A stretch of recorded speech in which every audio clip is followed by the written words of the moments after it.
Зайди, зайди.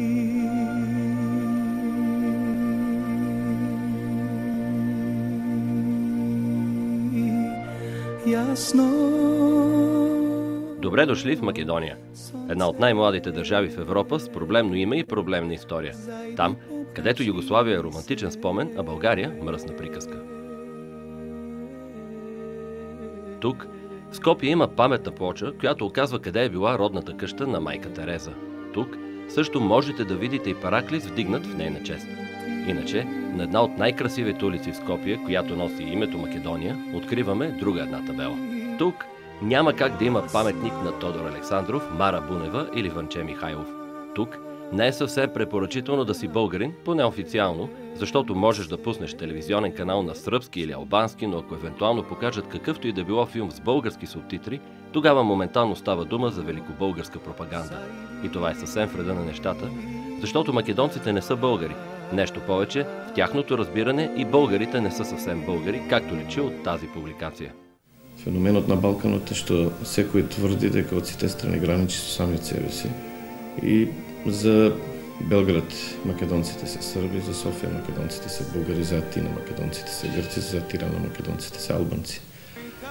Ако македонците истовремено се и срби, и бугари, и грци, албанци, заклучокот е дека основата на сите балкански демоси како современи политички нации е македонскиот етнос. Съществува този родов спомен, който не може да бъде лесно унищожен и лесно преодолян. Това не е просто романтична страница. Ние трябва все пак да знаем, като съвременници, как са се самоопределили нашите предци. И всъщност това е от което бяга македонския елит и днешния македонски човек. Той не иска да получи отговор на въпроса защо велики възрожденци, велики политически дейци, културни дейци, писатели са се самоопределяли като българи.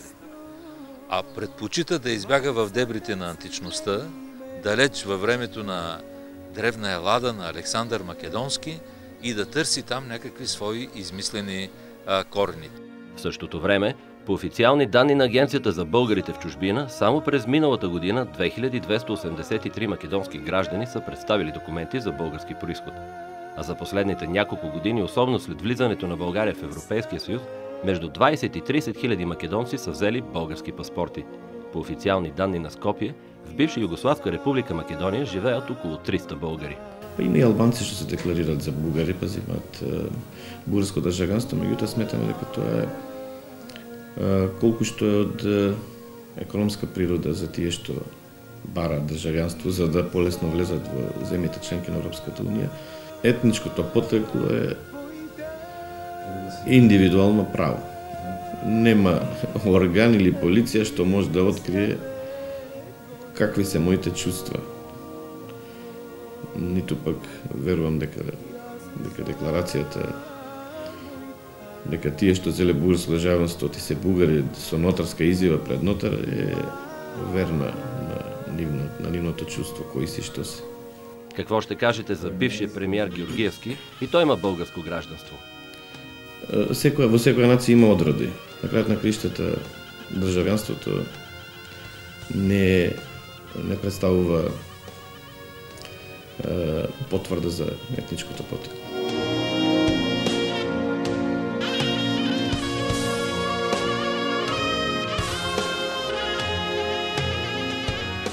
Мислам дека со најавите на Европската унија дека за македонските граѓани од почетокот на следната година ќе бидат укинати визите, нагло опадна интересот за вадење на бугарски пасоси, што последниве години беше масовна појава и илјаници македонски граѓани се одлучија да земат бугарски пасош.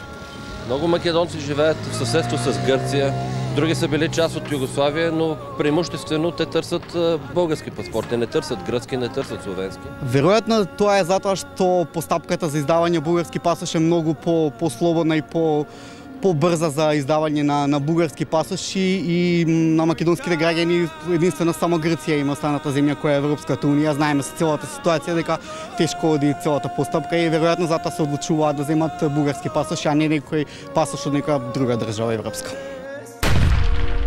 Преди 2 години ви разказахме в темата на Нова за българите от западните покрайнини, по отношение на които законът поставяше знак на равенство между тях и всички останали сънародници, които живеят зад граница.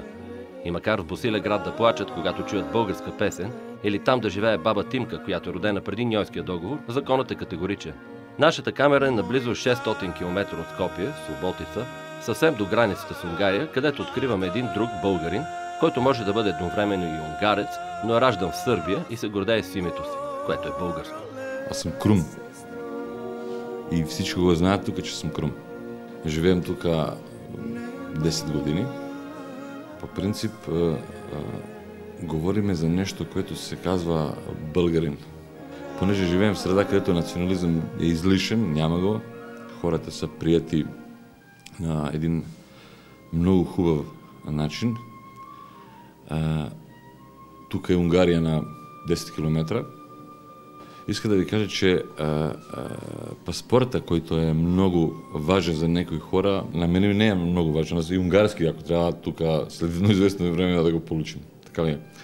Много е важно да Босилеградския край, Димитроградския край, където хората имат чувство, се слагат в исто положение като някои, които до вчера бяха на страната и просто имаха срам, когато някой им каже, че са българи. Необикновено е да имаме исто равнище. Но за сега го имаме. Понеже работата е в бройки. Тук има 5000, тук има 25 000. Само бройки. Толкова. Мислим, че е достатъчно. Обичаш ли България? И тя е тука. Цялият свят е тука. Но пак предимство даваме, така ли? Предимство. Предимство е думата, която вълнува българите в Сърбия, които са поставени от законова гледна точка в същото положение с тези от Македония. А справката сочи, че само за миналата година 557 от тях са декларирали български произход. Не толкова по икономически причини, колкото водени от стремежа да бъдат част от народа, към който винаги са принадлежали.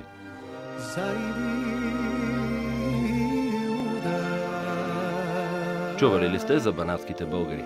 Можете да ги откриете и в Румъния, и в Сърбия. За румънските сигурно е добре, че могат да се прибират от дома само с лична карта. За тези в Панчево обаче нещата не са съвсем розови. Този град е познат у нас заради бомбардировките през 99-та, когато влизаше в новинарските емисии. Ние сме банаците българи платяне най-старата българска диаспора. Ние сме учли от България след Чипровската буна 1688 година и ние сме опазили съд аутентичното българското. Те да ние и днес се изяснявам като българи. Много задълго се чака паспорта. Сега е добавила първата група, която е поднела напред едно 4 години, 5 години, клуб се подне, сега се едно 10 тай добавил паспорта.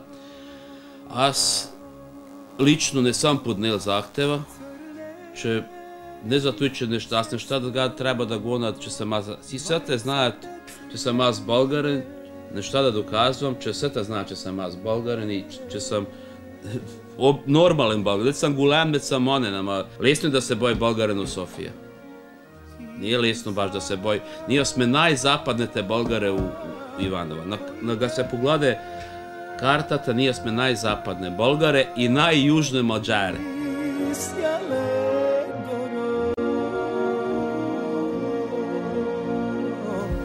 Ние сме платяни, българи от Иванова, баш те изволят пасоша да може да идат. Ние не би учили сигурно да живеем у Европа, там. Ама макар да нямам проблеми на границите. Аз първия път съм успел да ида в България и най-хубаво е било, че съм бил у Рилски манастир. Първо съм минал границата в българската, па съм ушъл у Рилски манастир, дето не може да я пеша. Така сме били у Дупницата, да съм дочакал здраво бебе. И той стварно нещо бебе, точно усетиш, че той. Те не искат паспорти за да пътуват, те искат идентичност, защото когато си дойдат у дома не се разбират съвсем добре с сънародниците си. И не заради разстоянието от приблизително 400 години, което ги е пратило хем близо, хем далеч от родината, просто те обичат България по начин, който няма как да бъде описан и страдат, когато ги определят като бройка в рамките на някаква статистика или някакъв закон. А същото време... От аспект на съвременната геополитика, Гоце Делчев би бил грък, бидейки не е роден ни в Македония, ни в България, тук в Гърция. И много други македонски преродбеници, кои вие ги сметате за българи. Значи, темата Македония е по-комплексно прашена, отколко чиста геополитика от аспект на 20-21 век. Като бях посланник, наблюдавах един такъв парадокс. В частни разговори много хора, не 300, много повече от 300, обикновенно казват: да, бе, ние си знаем, че сме си българи, ама давай сега да не сборуваме на овие теми, значи на тези теми да не разговаряме.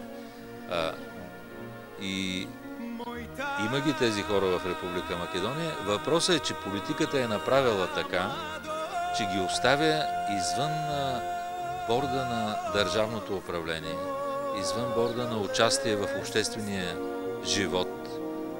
Тя в определен смисъл ги маргинализира. Тоест, това са хора и техните деца и прочие, които трудно могат да пробият до управлението на страната, именно защото като една невидима бариера някъде там стои омразата срещу всеки, който се самоопределя като българин. И аз най-отговорно искам да кажа, че с едно такова продължаващо мислене, с такова затваряне на свободата за самоопределение на хората, която се прави вътре в Република Македония не може да претендира за равноправно, достойно място в Европейския съюз и в НАТО. Няма да цитираме документи, официални на Европейския съюз, които касаят Македония. Днешният разказ е за тези, които се чувстват българи, но страдат заради бюрокрацията. Добрата новина е, че можем да намерим и момиче, чиято биологична възраст е равна на тази на бивша Югославска република Македония.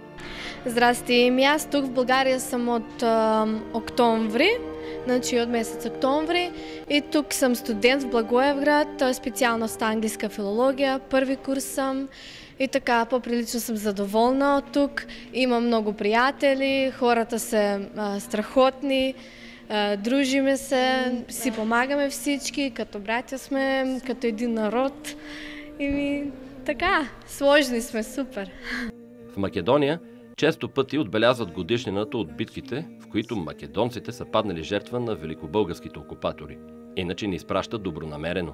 Поздрав до сите наши и ваши, и в Македония, и в България. У нас, българите от западните покрайнини, банатските българи и техните потомци се притесняват да говорят на български, вероятно заради акцента. И в същото време обичат България. Що се отнася до паспортите, в тяхното разбиране един своеобразен лист хартия няма да ги направи повече или по-малко българи. Но те тайно мечтаят и искрено се надяват законът да бъде малко по-човечен и да ги признае като българи, без унизителни процедури. Иначе за тях е най-лесно да бъдат македонци, защото на Балканите всички са македонци. Сметаме дека македонското население е мнозинско властителя нации и държави на Балканите. Но токму разликите во читањето на историјата и присвојувањето на културата и историјата на Македонија од аспект на современата геополитика не треба да не дезинтегрира или разединува, туку напротив да не обединува.